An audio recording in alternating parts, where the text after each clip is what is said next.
Hi everyone, Jeff from the INTJ equation here. Thank you for joining me if you're there. Today we're going to review Gifts Differing by Isabel Myers. This is the first time doing this book club. I've never participated in a book club before, so this is new to me. So I'm a progression type as an INTJ, so I'm just going to kind of wing it, I guess. It didn't dawn on me to make a PowerPoint presentation or something of that line, along that line until now. So I'm just going to go ahead and divide this up by chapter and everything like that. I guess that makes the most sense here. I do got some notes here, so bear with me as I look away from the camera quite a bit here. Also, if you have any questions, you can type it here in the live chat. If anybody wants to join, you can message me on Discord. Email. You can email me at intjequation@gmail.com. If anybody wants to join, you can message me on Discord. Email. You can email me at intjequation@gmail.com. Sorry about probably feedback there. I apologize. I always forget to turn that off.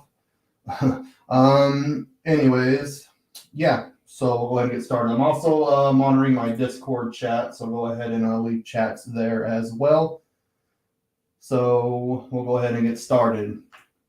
So Gifts Differing was written by Isabel Myers, basically the godmother of typology, if you will. If you watch my content enough, you'll see that I'm not a big fan of MBTI, and I'm definitely glad I went through and reread Gifts Differing. I did read it probably about 7-8 months ago. That's when I started my night job.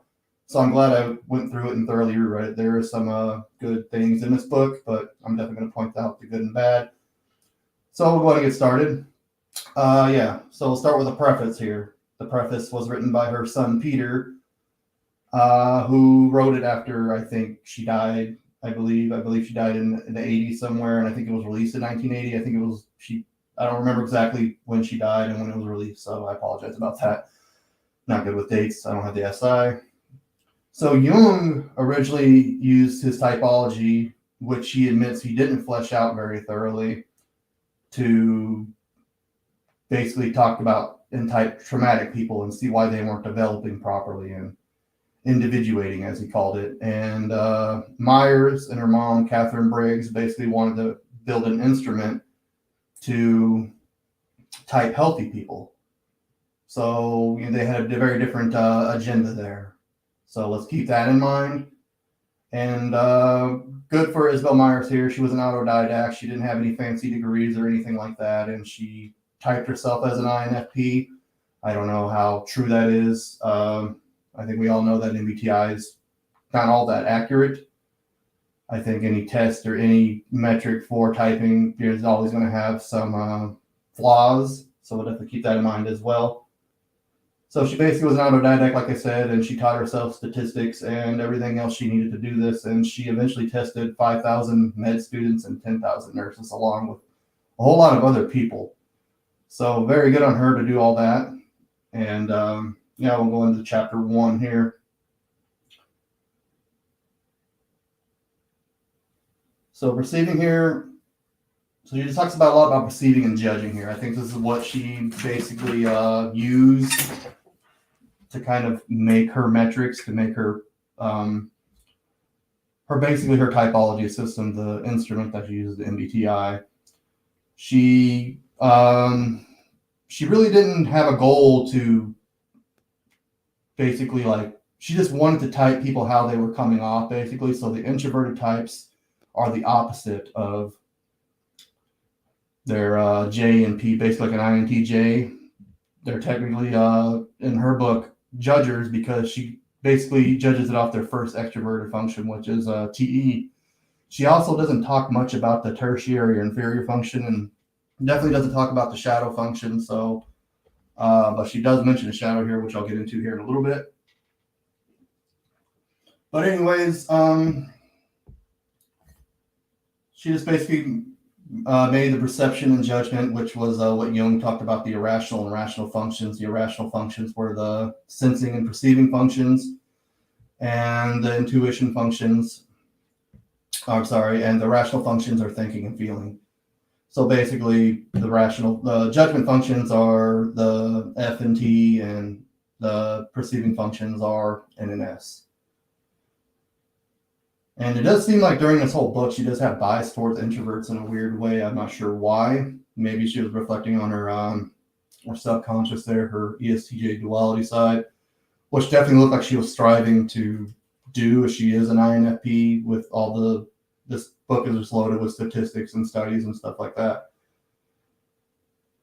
Yeah, but like pretty much she just said like you can't really perceive an introvert by their first function. Like an INTJ is naturally perceiver because they use introverted intuition. So you have to type them basically by their extroverted thinking, which I guess in her instance where she just wanted to type people makes sense, but I still stick to my ground that INTJs are fundamentally perceivers. All right, chapter 2. She just goes ahead and talks about what Peter reiterated in the preface, that Jung used it to type unhealthy people, and she wanted to make an instrument to type healthy people. So Jung was obviously a thinker. I think he's an INTP. A lot of people think INTJ or INFJ. I don't see INTJ at all. I don't see TE at all in his writing. And I think he's just way too informed to be an INFJ. So he definitely seems like an INTP for me. And later she talks about the goals of basically thinkers versus feelers. So he wanted to build a system to fix a problem. She wanted to build a system based off her feeling function for social harmony. So, a different agenda there again. And she doesn't talk about the tertiary or inferior function much, but she basically at that point there were only 8 types. A lot of people don't realize this as well, that Jung only had 8 psychological types, and Myers made 16, which I do agree with more. And I guess at some point there was 32, and they went back down to 16. You can watch like OPS, objective personality. There's 32 there, but things are convoluted enough, so I don't know if I agree with that. And she talks a lot about, she definitely has a she boner for the ox function, the parent function, and Jung believed it was relatively unconscious. And as time progressed, a lot of people will vehemently disagree that anything that Jung or Myers didn't say isn't true when it regards to typology. But we got to look at extrapolation here, folks. I mean, we're not looking at Newtonian physics anymore. They definitely built it, expanded on that. I think if we were there, we would be still stuck. So, I'm not saying I'm a scholar and believe me or anything like that, but I definitely have my own opinions, of course. But yeah, you could look like John Beebe and Linda Behrens and Stephen Montgomery and Kiersey. They all expanded on their theories, so definitely keep an open mind there.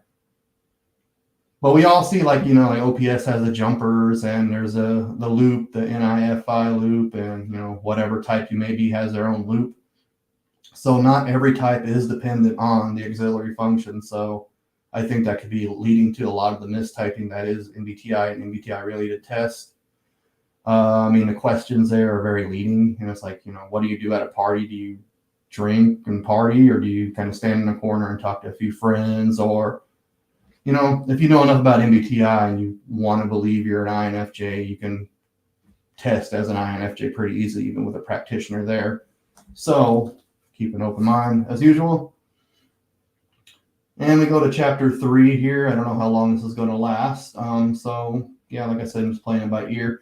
And also, I do want to mention the winner for next month's book club, which hopefully be a little more organized, is The Body Keeps the Score by Bessel van der Kolk, who's an INFJ from what I've watched. It is a little bit longer, so I might break it up into 2 months, and I definitely want to make a presentation. I left a link down below for the Amazon link to buy the book. It is on sale right now for the paperback for like $11 and some change, so I think that's a good deal. It's 424 or 464 pages, where this is like 313, so it's quite a bit longer. So more material to cover. And it's the only book I've read where I haven't read out of the selection before. So anyways, chapter 3 is loaded with charts and statistics. So I'm looking at everything, and there's no questions yet, so I guess I'll keep on going. I can't definitely go over them all. So but I will go over some. So she was looking at like high school prepping for college, like ACT scores, SAT scores, and things like that. And ESTJs dominated that. And let's keep in mind too, the statistics were done like from I think the 40s onto like the 70s. So they're pretty old and outdated. And it's not surprising that ESTJs tested higher there because the system is basically built for them. But the national merit finalists for people who qualify for this have an IQ of at least 110 and only have one C letter grade within 2 years. We're INTJ followed by INTP. She does talk a little bit about, IQ tests and their fallacies. And I don't remember exactly what chapter in this. I was reviewing my notes and I didn't see it. I think it's later on. That intuitives usually test higher in IQ tests. And I believe that there are many types of intelligence. And that's definitely a book I want to dig into. I can't remember the name of it right now. But intuitives, these words are symbols. So even when, I'll get in that later. Anyways, ESTJs tested higher there, INTPs and INTJs scored higher on, I guess, the gifted students, whatever you want to call it. And she did a study on the Philadelphia Girls High School at the time, and ENFPs actually led for girls, followed by INFPs for highest with that. And the outliers for almost all the charts, usually intuitive scored higher on a lot of the things, but ISTJs were kind of the outlier for there. And ISFJs for females. So it definitely seems like there are more thinkers for males and more feelers for females. So maybe there's something to that. If you have any comments or anything about that, please put them in the chat if anybody's watching. It doesn't look like anybody is. Or leave it down in the comments below if there are any charts in chapter 3 that stand out to you. I'm not going to spend a whole lot of time on it. And STJs dominated finance and NTs dominated science. That's not a surprise, even though science kind of got enamored like psychology has, unfortunately, by censors. Like, basically, you got to show me it's true, and there has to be physical evidence. So there's a lot less imagination involved, unfortunately, now. Too many to go over. An interesting thing that I did see that NTs were most likely to go into law. I don't think that's true anymore, and SCJs were almost tied there, I guess. Again, old statistics, and I think a lot of these were taken before the civil rights movement and civil rights lawyers. So I imagine a lot of NF types, the idealists, are civil rights lawyers and things like that. So I'd be interested to see current statistics on this, but I don't put a lot of merit in studies and statistics. Anyways, chapter 4. This is extraversion versus introversion. I think these next few chapters are pretty cut and dry, and I didn't really get a lot from it. But she said that extroversion starts with the outer situation, introverts start further back with inner ideas and mental concepts derived from Jung calls the archetypes. Introvert pause to get deeper understandings, where extroverts take action, rarely consider ideas, which I think is a good way to look at it. I know a lot of things, challenges, like when you interview introverts, they tend to pause more and think, which isn't good for YouTube analytics. So, but yeah, I do it myself. I have to kind of think things through, where introverts or extroverts basically just jump into it. And she also said in the polls back then that extroverts outnumbered introverts 3-1. I hear differing things now, and the statistics are all over the place and mistyping and all that stuff. So I hear that introverts actually dominate extroverts these days, but who knows what the actual figures are. Myers points out that the world is dominated by extroversion, the Western world at least, and I have to fully agree there. I guess it even was back then. Outliers like Dale Carnegie, who was actually an introvert as a child and basically got an introvert shamed and win friends and influence people to make introverts more extroverted, which I think we do need a balance, of course, but extroverts do need to kind of chill out and self-reflect and find themselves too. So, yeah. And I think a good book on this that I might actually include later on in these book clubs, if they are successful and people do find interest, is Quiet by Susan Cain. It basically talks about introverts and their powers. I think it's a good book for introverts to read and for extroverts to understand introverts. So we'll definitely look into that as well. And I just interviewed Joe from Ghost of Young. So if you'd ever want to check that out, do so. And he said in one of his videos that extroverts like to think out loud. And I think that kind of triggers introverts. I remember when I was with the ESFJ guy at work, and he just kind of kept asking questions and talking to himself, wondering questions like, what the fuck are you talking about? What are you doing? And it kind of got on my nerves. But definitely consider that we're all different. And I think this book points out a lot of our differences. And it is worth a read if you haven't read it yet. So definitely pick it up. And Myers also gives an example of an ENFP. And she doesn't know if something is good unless somebody tells her so. So I guess in her book that ENFPs or extroverts need feedback, but I don't think that's true. I think INTJs definitely need feedback. So let me know how I'm doing in the comments below, or send me an email, good, bad, or ugly. If it's constructive, fine. If it's just a trolling, then you'll probably be ignored. Yeah, I think TE users kind of need more feedback as well, rather than just that. I think it was in its infancy, and you can't really blame Isabel Myers for this, but I don't think things were fleshed out, and maybe she just had more of a general view on it. But I think, this is basically typology 101, basically. Jung was like very convoluted and hard to read, and she simplified it, which is good, but I think it's oversimplified.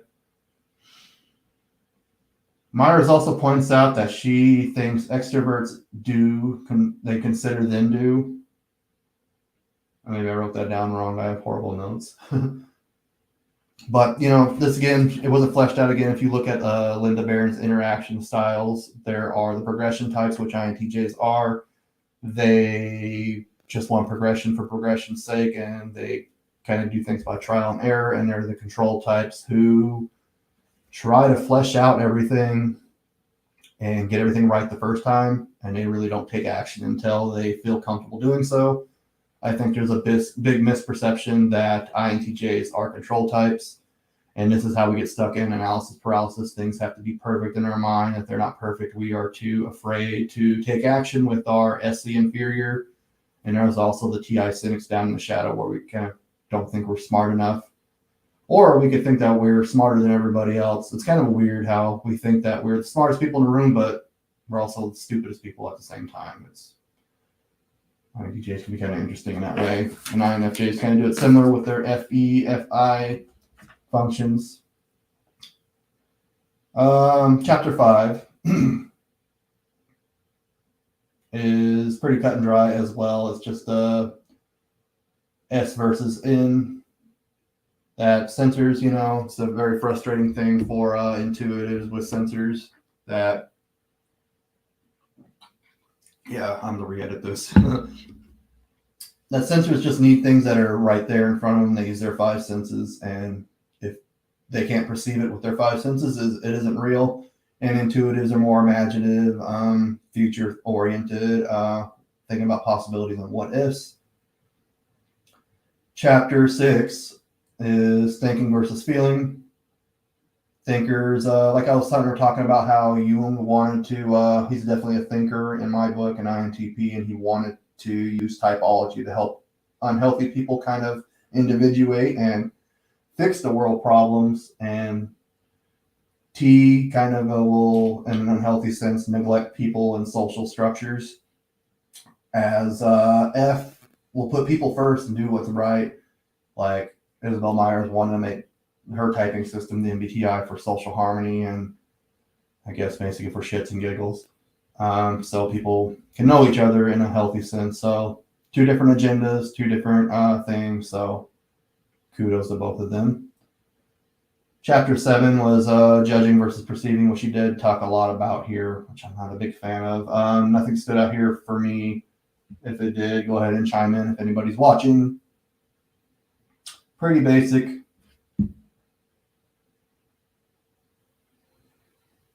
And again, the one important thing she does talk about in this chapter is that everything here is a preference, and Linda Barron's does hit home on this as well. So INTJs are J according to her, but it's a preference that we organize our outside world, and if we're jumpers or if we're immature or if we're looping or we're stressed out, we may not do that. So we're naturally perceiving things, kind of like I just have to force myself to do this, even though I'm choking right now. But hey, I'm doing it, and I'll get better. And these things will gradually get better. So if you like these, give it a thumbs up. If you don't, thumbs down. Let me know. I'll keep continuing these. I'll probably at least do it for 3 or 4 months to get patterns and get a feel for it. So chapter 6 is thinking versus feeling. I just said, we'll go on chapter 7, J versus P. I guess I'm backtracking here. Nothing stood out really here. Again, we're just talking about balance here. I think balance is an important thing. I can't imagine. I think this might be due to our SE inferior, and we don't want to give people bad experiences, INTJs and perhaps INFJs. I can't speak so much for them, but we're very, structured and organized, and we want to be on time. We hate being late and things like that. So we definitely don't want to give people a bad experience showing up 15 minutes late to a doctor's appointment or a meeting or work or anything like that, unless we don't care about it or whatever, of course. But I think that mostly stems from our SE inferior. Basically, we just want to give a bad experience. So we're very self-conscious about that. But yeah, naturally we're perceivers. And I think, again, I think she's just very broad here. Like, what are we perceiving with our NI? Basically, we want information. We're perceiving information, right? So we definitely don't like to do things unless we feel comfortable doing it, really. But we kind of have to force ourselves to do it. And I think if we kind of do the whole control thing like an INTP would, where they take their sweet ass time with everything, which is great because they're very thorough and they can kind of fact check us and kind of keep us in line. But, an INTP and INTJ team, I think, is a pretty good tag team there, because INTJs are doers. We get out there and do things, and we make mistakes, and INTPs can kind of correct those mistakes and definitely give us ideation with their NE. So balance, of course. And I think it depends on which function we are using. Like I said, we're not always using our NI. We're not always using our TE. A lot of times our SE inferior gets in the way, and so it's very convoluted and very complex. It's not as simple as MBTI puts it. There's a lot more to 4 letters to it. So, but just for the sake of it, I'll continue. Chapter 8 is basically like the I functions versus the E functions. So I'll start off with TE and TI. She says that TI is fed from subjective and unconscious roots. Basically, she thinks these come from Jungian archetypes, which is interesting because I always wonder how TI DOMs experience the world compared to NI. I think they're very similar in a lot of ways. Hey, I got a viewer. Thank you. And but I think NI stems more from archetypes. We kind of see the internal patterns of how the collective conscious unfolds, but she definitely disagrees here and says TI is from that. Maybe they're just different outlets from the archetypes. So if you're a TI Dom and you want to leave a comment, let me know. I'd love to pick your brain. And FI versus FE, basically FI, if you don't know, is our internal value system. It's our being basically our individualism. I think INTJs kind of have their FI is very overlooked, and FE is about the collective group and collaboration of all that, the value system of a whole. SE versus SI. I think there was some interesting things here because I definitely don't understand SI as well. For extroverted people, the extroverted functions always focus on the outer world, outer objects, and SE is about outer objects and experience, where SI is more about the internal impression released by the object. So like SI users, they get very comfortable with things, and they have like their favorite foods that comfort them. So they seek things, where FI just kind of just like things. So I think that's just a way to look at it differently. And SE sees things in reality and concrete. SI looks for more of a meaning or significance, traditions, and things like that. So that's where that comes from, where INTJs lack. So it's almost foreign to me. They see value in traditions, SI users. And the pattern here that E functions look at things at more of a surface level, and I functions look things deeper. So we're all introverts and extroverts in varying different ways. Oh, hi, Persona Bell. How you doing? Nice for you to join. Appreciate it. If you have any questions for me, I don't know if you've read Gifts Differing. Definitely put it there in the comments there. I'm kind of doing a solo, I guess. I appreciate you joining. All right, where was I? Go ahead and go to chapter 9, the different types. She reminds us again that when she's typing introvert, she looks at the auxiliary function, the first extroverted function in the stack. Introverts are naturally more deep. Definitely just, okay, you're reading it. Very cool. Let me know if you have any questions or comments you'd like, please. I appreciate it. And again, she talks about the importance of the auxiliary function, but I think we see from evidence today that a lot of people don't use their auxiliary function, or they prefer not to use their auxiliary function. We, of course, use all 8 functions, in my opinion, in varying levels. So let me know in the comments how you use your auxiliary function. And she says that one of the things that I guess can lead to mistyping in her system is if people aren't using their auxiliary function. So that's important. An example she gives is an ISFJ here, an ISFJ male who's kind of emotionally unavailable. And if they're not using their feeling function, they might get mistyped as an ISTJ, for example. And this is due to certain things here. I mean, of course, there's males in Western society are very discouraged of being emotional. Women will kind of say that they want their men to be emotional, but when they do, they get accused of being feminine. So I don't know. And but there definitely are emotional men out there, and there's nothing wrong with that. And we do need to get in touch with our emotional side. So I'm not discouraging that. And she's also not looking at the shadow functions here, like ISFJs, like INFJs. I don't think to a lesser degree because they're more accepted and less rare, whatever you want to call it. But they have their FI cynics. FI cynics basically feel terrible about themselves and they don't feel like they're valuable enough to society. So an ISFJ male is probably more prone to ignoring that than an ISFJ female. So yeah, they can be mistyped as a thinker, basically. And something, probably the most interesting thing in this book, and this is to the critics of the John Beebe's 8-function model or any 8-function model, and I'm going to quote her here.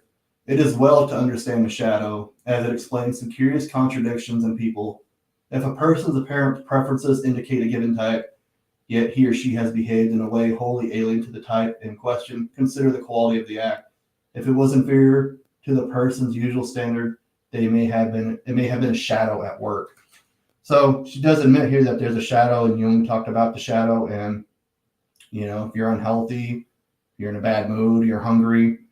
Like if you take the MBTI test 1 minute and you take it the next day, you might test something different.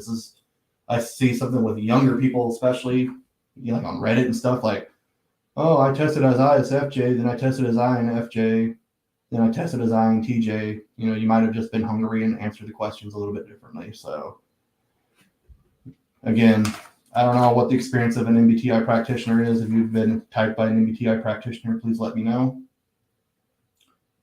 And then she talks about breaking down the types, basically. She talks about ESTJs and ENTJs have an urge to make decisions and will make faulty decisions in a strange field, which I definitely agree with. If they're out of their area of expertise, they still have that urge to be in charge because they are an in-charge type, according to Linda Behrens. And they will always want to be right, even if they're wrong. Sometimes, unhealthy ones, of course. And they're probably the least likely to give perception a chance. I mean, they are true judgers, I think, by nature. If any of the types, they use their TE like madmen and mad women, basically, and they just judge, and one thing to another. So it's an interesting dynamic there. Again, it's about balance. They need to use their P functions, of course. And I got to bring this up because I have another quote from Myers that was cut off. She kind of compares INTJs and INFJs, quoting, "Thinking and feeling judgment is vitally necessary. An introvert intuitive must develop it for themselves because their utter conviction of their intuition's validity makes them impervious to the influence of outside judgment. The importance to introverted intuitives of cultivating a judging process is a balance and support their intuition cannot be over-empathized."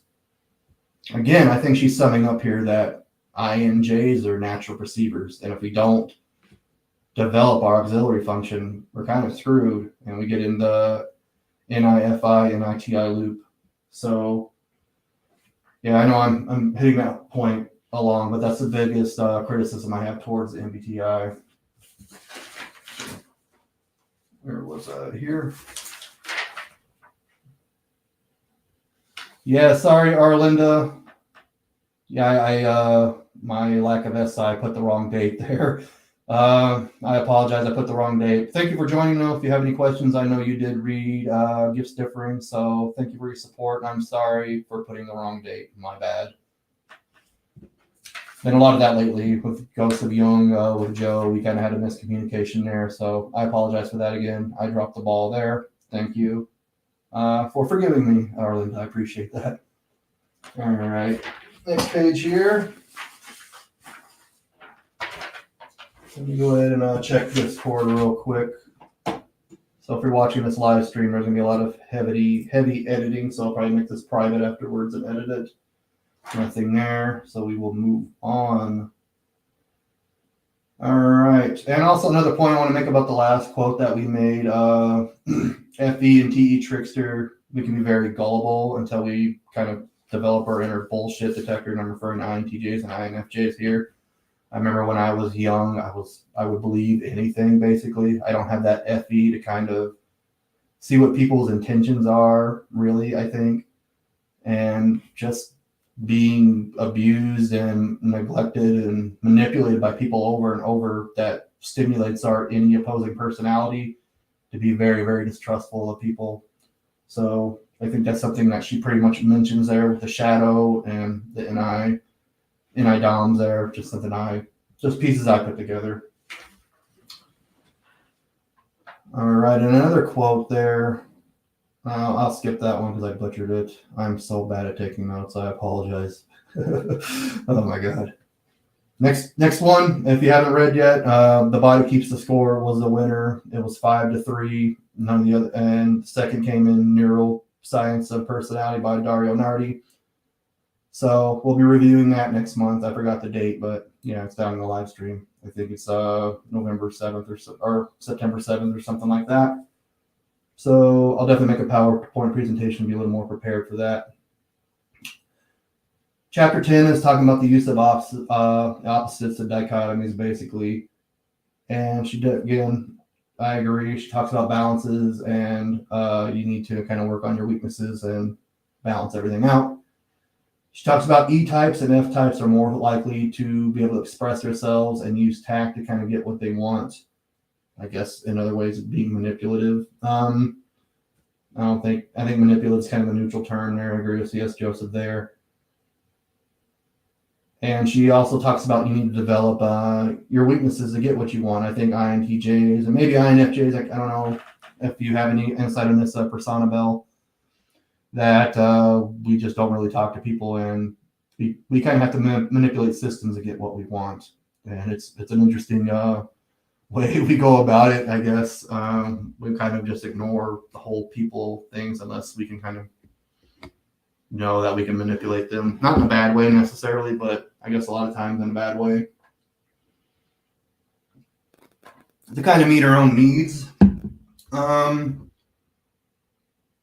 Then she talks about thinkers and feelers, how thinkers need feeling to get what they want, to kind of sell themselves, basically. I am very horrible at self-promotion there. Okay, I want to comment here about persona bell. I think our minds are outside of society systems. Yeah, I definitely agree with that. So T needs to think about more what they say and use more tact. I noticed like yesterday I was with a patient. I think she was an ISFP. I don't know. It's kind of hard to type people on the fly at work. I work at a behavioral health hospital, and she was definitely, intellectually stunted in a way. Not that I'm saying ISFPs are dumb by any means, but she's in a mental hospital. She's there for reasons. She just kept asking for things over and over and over again.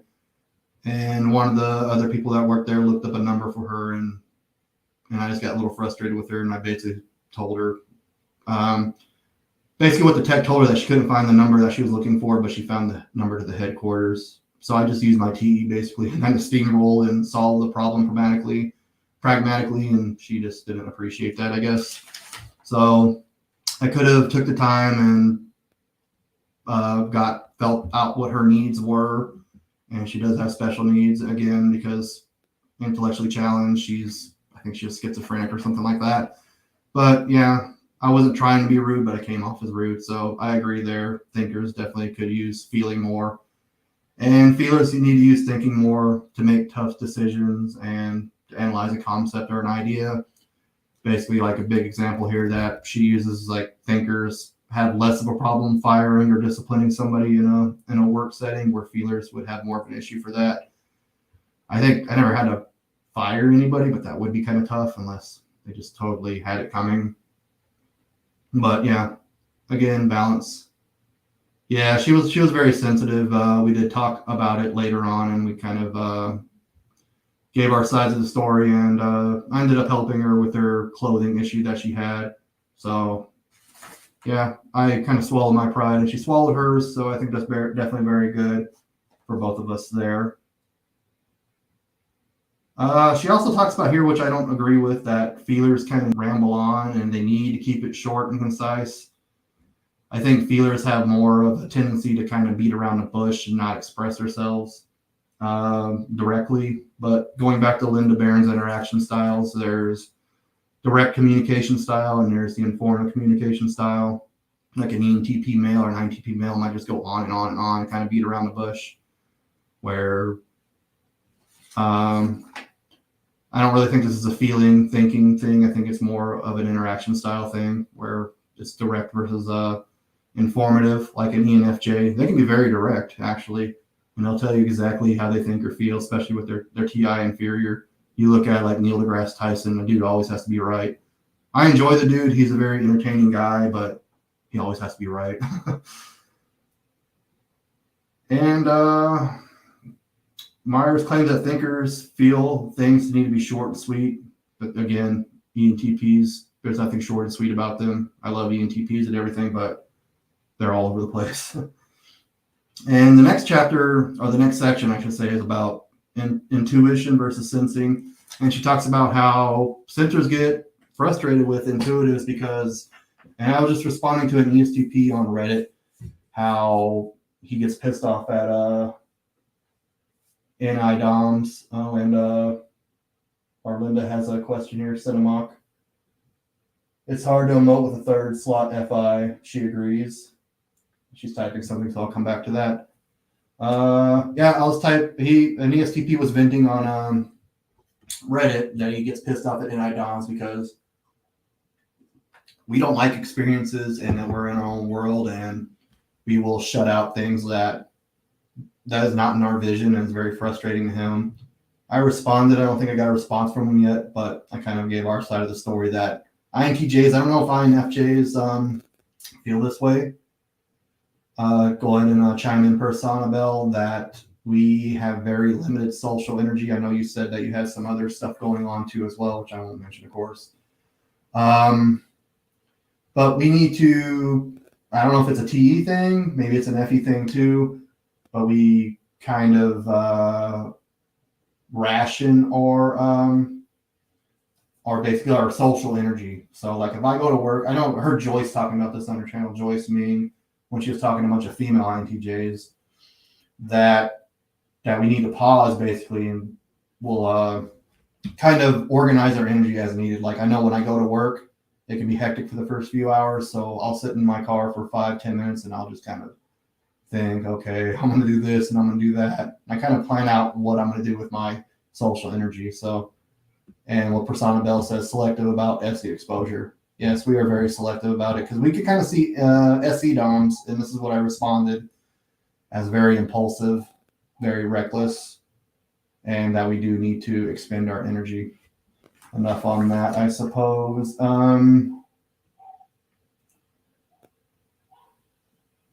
Okay, what else here? And she didn't talk about J versus P much here. She definitely chimed in a lot throughout the book. And next we go on to marriage and type, which is interesting, I think. And again, this is old, so I think people are more progressive these days, and there are less emphasis on marriage. I don't think marriage is a good idea in most situations. I think it's just something from East or monotheistic religions, basically, and it's a system control that the government uses now. So, but if you want to get married, go for it. And Persona Bell, before I move on, yeah, I definitely need to manage my energy in relation to social interactions. And anyways, she talks about compatibility and contrast of types. And interesting enough, she talks about IT males pick extroverted women. I think that makes sense because we're kind of shy, I guess you could say, or very insecure about talking to people. We don't want to look like big goose, which we usually come off of because we're really awkward with our FE trickster and SE inferior and all that. And most of my major relationships, which I talk about quite a bit on this channel, I had an ESTP ex-wife and an ESFP ex-girlfriend who I had a son with. So I thought that was a very interesting correlation there. And she said the highest likeliness was sensors getting with intuitives, which I find really interesting. I think that's the biggest barrier to break with the dichotomies. I mean, it's very hard for me to talk to sensors on a very deep empathetic level, I think, because our needs are different. Their needs are, I think, Persona Bell, we were talking about this in the comments of one of your videos, that sensors basically, and I could be wrong here, so correct me, sensors have more basic needs where intuitives kind of have more complex needs.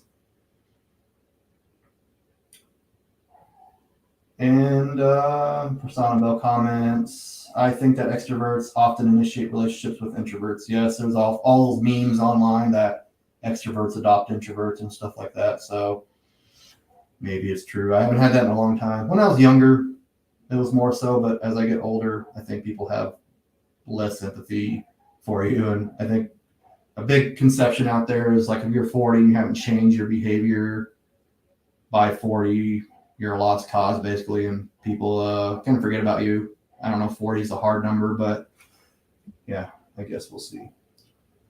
Chapter 12, she talks about how babies and children learn at an early age. And this is what I was talking about at the beginning of the live stream, if you didn't catch it, that she sees that words are basically symbols and intuitives pick up on symbols. And children, I don't know if this is true. I haven't put a lot of thought into this, haven't a lot of exposure to this, but children basically learn off words, and we learn a little bit quicker growing up, and we pick up on things and we speak earlier. But I hear a lot of like gifted students and people, and most people who are coined to be autistic or intuitive, especially, I think, in IDOMs. So I thought that was very interesting, and that we pick up on words. And it kind of seems off topic and it doesn't really fit here, so I won't talk a lot about that. But if anybody has any questions on that. And Cinemock in the Discord server says, always room for growth, even after 40. I think INTJs are very into lifelong learning, which I do agree. We are the type to, I think that's when we start flourishing, really, is probably middle age for most of us. I guess there's not a lot of trauma-based, I guess according to Joyce Mead there is, but there's the assertive versus turbulent dichotomy, which it's better than nothing, I guess, but it definitely needs to be more looked into and fleshed out. I think a lot of maybe assertive INTJs kind of have it easier earlier in life, or maybe they're just arrogant pricks where they think they're better than everybody, and yeah, that's it too. But yeah, a quote from Jung, I'm going to paraphrase it here because I can't remember quotes to save my fucking life. Basically that life starts at 40, everything up till then is research. So I'll be 38 in 2 weeks from today, so I guess I'll be finding that out soon. Another comment from Personabel, I think that when your FI or TI is lower down the stack, identifying personal needs can be more challenging. Yeah, I think so too, possibly. I don't know if you can elaborate on that a little bit more.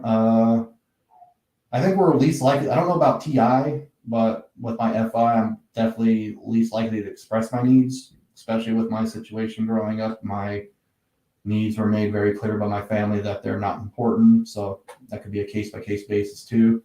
I don't know if Arlinda or Personabel, or sorry, Cinemoc or Personabel, you could kind of give more emphasis on that. I'd appreciate it.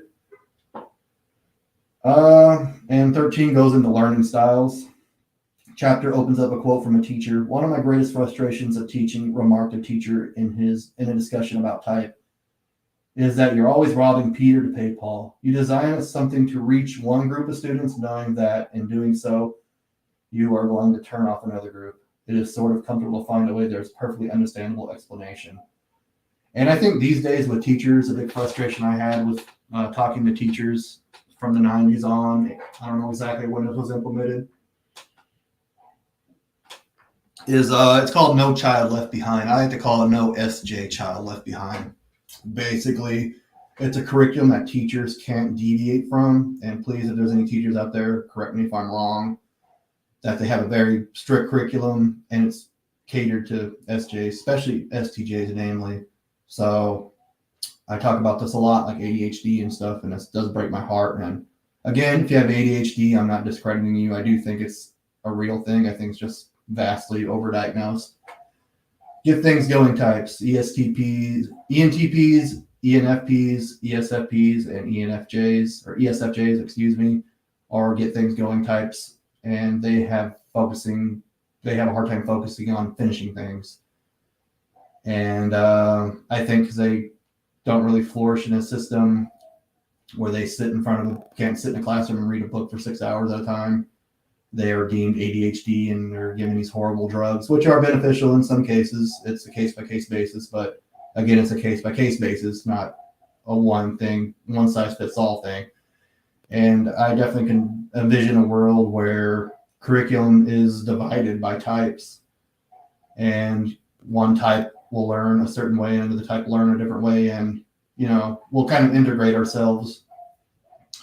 Like INTJs will go with ESTPs, or ENFJs will go with ISFJs, and we'll kind of learn to interact with each other and learn from each other. I don't know. Just my way of seeing things. I think things can definitely be broke down in curriculums and studied more. It'd be more costly, but I think if you look in the future, it'd be beneficial. Education is important, but we're learning algebra instead of business math. We're not learning to balance our checkbook or budget and learn about investing. We're learning what the fuck X is. I don't really get why we're learning algebra. Again, I talk to people in my adult life. I've never really used algebra. There are certain professions that use it, but save that for college. If you want to go and learn algebra for a profession, that's what college is for, I think. All right, and on Discord, Cinemoc totally agrees with you, Personabel, so there we go. All right, where was I? I kind of went off on a tangent there. No Child Left Behind. Yeah, and she continues to regurgitate the emphasis in the last chapter that N learns from words and he translates from meaning and symbols, so maybe that's a part of the collective unconscious too. I always find it fascinating that there's these curse words, or there's just certain words that we deem as bad words and they're forbidden to say. Maybe that's an SI thing, I don't know. And this is interesting too. She is not talking about how trauma can lead to learning disabilities, which is something, again, this is something in the 60s and 70s, 80s, where we weren't as trauma informed.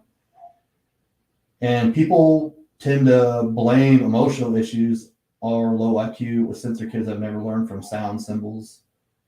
I think that we can see that trauma stunts growth and can give up learning disorders, kind of like ADHD. I don't think it's exactly a learning disorder. It's a developmental disorder, if I'm wrong, so correct me if I'm wrong.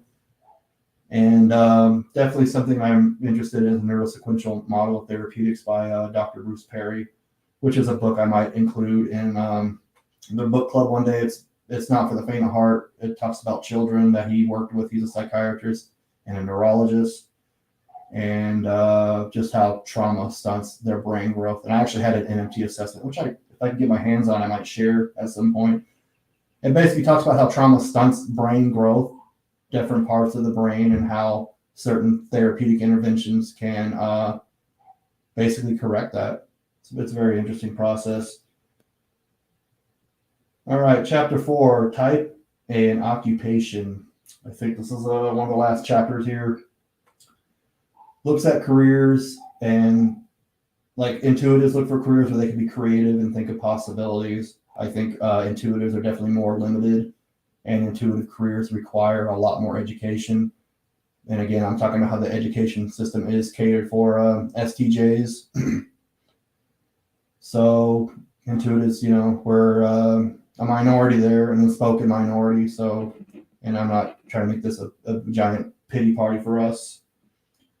But yeah, I think, creativity is frowned upon. Even Einstein said that imagination is more important than intelligence and creative. Your creativity is just intelligence at play. Where, again, this is very vague. Sensors like things that are concrete and here and there, but, an ESTJ occupation would vary from an ESTP. So, and of course, feelers like working with people, and sensors like jobs revolving around facts. And Persona Bell, I want to go back to her. Okay, this makes sense. I think that for me, my focus is directed primarily towards others. And so figuring out my needs has taken second place. Again, that's just what I said about feelers, kind of prior towards working with people. And again, she comments, but I agree that upbringing will influence how much attention is focused on identifying personal needs. Very true. And Myers, I think one thing that the MBTI did was introduce in a corporate world, and people misconstrued it. And she did say here herself that she discourages that if you're a certain type, that you should be discouraged from taking a certain job. And it should never be used on hiring or HR basis, like an INFP can't be an accountant or something like that, or an INFJ, because they lack TE, can't be an accountant. I think if you're an INFJ and you want to be an accountant, which I don't see them wanting to be an accountant, but I'm sure there's someone out there that's an INFJ accountant, and she agrees, and that her system was definitely misconstrued and people were pigeonholed. And imagine if you're typed wrong during your initial orientation and you're mistyped, and they try to pigeonhole you in a position that was just totally wrong for you. Not cool at all. And the last page for my notes, type development, chapter 15. She claims that I and E show early in life, which I kind of disagree. Let's go back to Persona Bell real quick. I remember it used to be used for recruitment, but they stopped using it for years now. Yeah, I think that MBTI, they took Myers' vision and misconstrued it. She was very adamant about not pigeonholing people into occupations, and I think they just made a shitload of money on that after she died, unfortunately, and luckily they've taken that out of jobs. Yep, I agree. Cinemarket is a good thing. I just lost my train of thought there, so I guess I'll continue until I figure it out. Type development. She says that I and E shows early in life, but I disagree. I'm pretty sure my son is going to be an ESFP, possibly an ESTP. Earlier in life, up until about 3, he definitely seemed more introverted. And I know kids don't always show, start playing with others until about 3, but he was very, very independent. He would not let me or anybody else help solve a problem. He would want to solve it himself. He got mad if I helped him or his mom helped him. He would be very satisfied sitting there just playing with his cars and trucks by himself. But after about 4, he started becoming this little social butterfly. His little brother's almost 4 now. He'll be 4 in 3 months, and I'm thinking he's going to be an INFP. But he's starting to be more social too. And I was told when I was a baby, I was definitely more talkative and more lively. And C.S. Joseph, he has a theory, which I don't know how much merit I put into it, that we reflect our subconscious, our duality type until we're about 3 or 4. Then we start getting into our ego. Could be true. I don't know. So I acted more like an ESFP when I was younger, and maybe my son acted more like an INTJ when he was younger, because we definitely have that independent streak. And yeah. Anyways, chapter 16 is about type development. So basically, we talk about SI DOMs not having enough intuition. They kind of put their foot in their mouth with their NI and don't think about the future. And NI DOMs, NI heroes don't really have enough SE that we use. And we kind of don't live in a present moment and we lose out. Persona Bell, I think more study is needed in this area. It is very interesting. Yes, I did read a book, or more of a book. I couldn't finish it. It's called Galen's Prophecy. I forgot the author's name. It was one of the sources for Susan Cain's book, Quiet. He basically goes off like the phlegmatic and the Korlach. I don't know a whole lot about it. Galen basically was a Stoic philosopher and a Greek physician who typed people basically by bodily fluids. It's a very old, archaic system. Child psychology, developmental psychology. I would definitely have to talk to people who are more into that for sure. Anyways, here's a quote from her. People cannot hear intuition if their senses are dinning in their ears. When listening to N for people cannot get information from their senses. So again, this is like an INTJ or an INFJ. They're in their heads thinking about their vision with their NI, and they're kind of ignoring the present world. And hedonistic SE DOMs, or not even really hedonistic necessary. They're so involved in the present world, they're not thinking about the future. But that's why I do things like judo. And I don't think this is necessarily true, because judo, one of the ways I flourish is that I pick up on patterns of people. Oh yeah says, yo, how you doing? Oh yeah, thank you for joining here. Appreciate it. If you have any questions, just put them in the chat below. But yeah, I definitely use judo to exercise my SE and my TE. Again, I don't think we use one function at a time. It's like playing a chord on a guitar. We use several functions, and we either make a beautiful note or it sounds like shit. And judo is a very good example of that. But yeah, I kind of just pick up on the patterns and I see how the moves flow together. It's very much like a very complicated game of human chess. I think it's something that INTJs and perhaps even INFJs could enjoy. So I think it's one of the more, can't think of the word, complex martial arts out there. So I definitely think it's probably more like Go, actually. You know, what is this? This is you are very friendly. Thank you for the reaction. This is a book reading, a book club of Gifts Differing by Isabel Myers. So we're almost done here. I'm on one of the last chapters. So I don't know if you read it or not. But feel free to put any questions or comments in the chat. Anyways, yeah, and like if I'm in a place where there's like a lot of loud noise or a big crowd, my NI is drowned out and I get very uncomfortable very quick. So any NI DOMs, if you have that similar sensation when in loud crowded areas, please let me know. Chapter 17, nothing really stuck out to me here. It basically, she just talks about let people be who they're going to be and who they want to be and not pigeonhole them on type. So yeah, definitely take type as a philosophy, not, a manual life, basically. Like if you're an INTJ and you want to be a firefighter, like I had a female INTJ firefighter on here one time, and NI-DOMs can't be first responders. I'm a first responder in a strong sense. I did save a guy from hanging himself about a month ago, so that was pretty intense in a behavioral health hospital. It was pretty intense, and I was on my toes and alert with my SE, and I saved the guy's life. It definitely was a team effort. Something I meant to talk about in one of my videos, but I don't think I did. Yeah, but it was definitely a team effort, and the guy lived, so thankfully for that. But I did find them, and I'm not taking all the credit for them. It was definitely the nurses stepped in and intervened and gave him oxygen and everything he needed. And we called the ambulance and got him to the hospital. Oh yeah, says, oh, I understand that you have many live streams. When is the next live stream?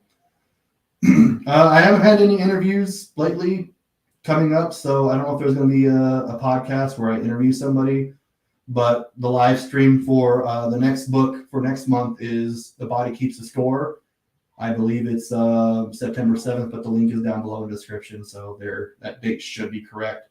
I'm going to keep it the first Sunday of the month, I believe, every month. No, it's let me look at the date here. It'll come up. So it's September 4th at 4 p.m. Mountain Standard Time. I'm going to try to keep this book club consistent the first Sunday at 4 p.m. Mountain Standard Time. Yeah, it's pretty deep and pretty, and people were very, very traumatized from it, and people were very panicky when we found the patient hanging, but I think that's where thinkers come in. We can just kind of keep a cool head. A lot of the nurses there were psych nurses for decades, and they were just having a shit fit. So, but they definitely need to be there for compassion, people, but thinkers need to be in that situation to react. All right, chapter 18 is motivation for type development in children. Important lesson here is allowing kids to earn satisfaction and not spoiling kids. Yeah, I think that's very important. I try not to spoil my son. Like I said, when he was younger, he was very, very adamant about doing things himself and learning to solve problems himself. Now he's more than happy to let me do everything for him, but I'm like, nope, you're going to do this. You're going to learn. He doesn't like it, but I think it's important to raise kids to be independent, even if they are an interdependent type. I think I definitely put my INTJ values there for him. Chapter 19 is the last chapter, and this was written well after the rest of the book was written, Myers says. And going on from wherever you are, she just gives advice for developing skills, and I write a lot of notes on this. Sensing, looking for practical applications, avoid wishful thinking. Like, I think intuitives have a problem with that. We have wishful thinking, and we always don't go out there and get what we need because of our inferior function or our shadow functions. All right, everybody. Thank you for joining. I really appreciate Persona Bell and Cinemock for their interaction. Yeah, if you have any questions or comments that we didn't get over, I'm going to edit this video and probably re-release it because there's a lot of stammering. September 4th at 4 p.m. Mountain Standard Time, we are going to go over The Body Keeps the Score by Bessel von der Kolk. He's an INFJ. I'll have more preparation, more experience, so I think these will progressively get better. Thank you for attending, and I don't know if there is an audiobook for Guest Differing on YouTube. I'm guessing there isn't. Thank you, Persona Bell. I think this was interesting. Hopefully I didn't stumble over my words too much. I'm trying to become more of an eloquent speaker. Hopefully it happens. Thank you for going beyond clickbait, and have a great day.